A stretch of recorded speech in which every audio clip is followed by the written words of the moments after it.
صباح الخير. النهاردة سادس يوم في التحدي المجاني نزول الوزن. بدأت اليوم بصلاة الفجر، ودي من الحاجات اللي ساعدتني جدا ان انا اظبط نومي وكمان اظبط وقتي طول اليوم. واخدت بعد كده معلقتين من التين المنقوع في زيت زيتون، بتريح معدتي جدا وبتديني طاقة كمان طول اليوم.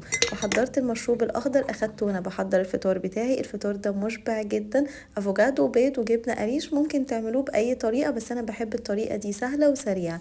ونزلت بعد كده شغلي، كان عندي النهاردة مؤتمر مهم جدا الحمد لله اتوفقت فيه. وبعدها رجعت البيت حضرت غدا مصري اصيل، طاجن لحمة بالبطاطس، بس انا اخدته من غير رز. الرز ده كان للاولاد، انا اخدته مع بولة شوربة وكمان اخدته مع سلطة فيها معلقتين كبار من الرمان. بحب جدا اضيف للسلطات بتاعتي فاكهة، واخدت بولة من الملوخية. وعاوزة اقول لكم اللحمة في الطاجن ده بتطلع مستوية جدا جدا وطعمها شهي جدا، لازم تجربوا الطاجن ده.